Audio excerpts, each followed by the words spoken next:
Komisi 12 DPR RI menerima audiensi perwakilan masyarakat Kabupaten Sarolangun, Jambi yang mengadukan dugaan pencemaran lingkungan dan persoalan perizinan operasional yang diduga dilakukan pabrik kelapa sawit PT Samudra Mahkota Mas. Sebelumnya, Komisi 12 DPR RI telah berkomunikasi dengan pemerintah daerah Jambi. Namun hingga lebih dari 3 bulan, Pemda belum bisa menyelesaikan persoalan tersebut, sehingga perlu adanya peninjauan langsung kondisi masyarakat pekan depan untuk memperoleh informasi lengkap sebelum menentukan langkah lebih lanjut. DPR RI menggelar rapat paripurna dengan beberapa agenda pembahasan, di antaranya pembicaraan tingkat 2 pengambilan keputusan terhadap RUU tentang Pusat Finansial Internasional Indonesia, serta pendapat fraksi-fraksi terhadap RUU tentang perubahan ketiga atas Undang-Undang Nomor 22 Tahun 2009 tentang lalu lintas dan angkutan jalan sebagai usul inisiatif Komisi 5 DPR RI.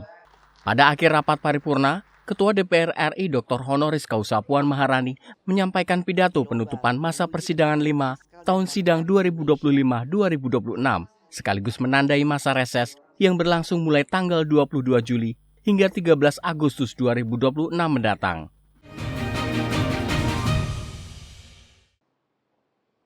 DPR RI menggelar penyelenggaraan pertemuan ke-17 AIPA Kaukus 2026 yang diselenggarakan secara hybrid di Kompleks Parlemen Senayan, Jakarta.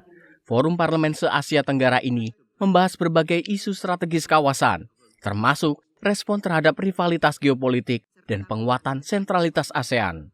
Sidang yang mengusung tema The Role of Parliament in Strengthening Asian Centrality in Navigating Complex Global Challenges menjadi langkah diplomasi konkret parlemen negara anggota ASEAN untuk menghadapi dinamika global. Rangkaian pertemuan ini dipimpin langsung oleh Ketua BKSAP DPR RI Syahrul Aidi Ma'azat yang bertindak sebagai Chairperson of the 70th AIPA Caucus.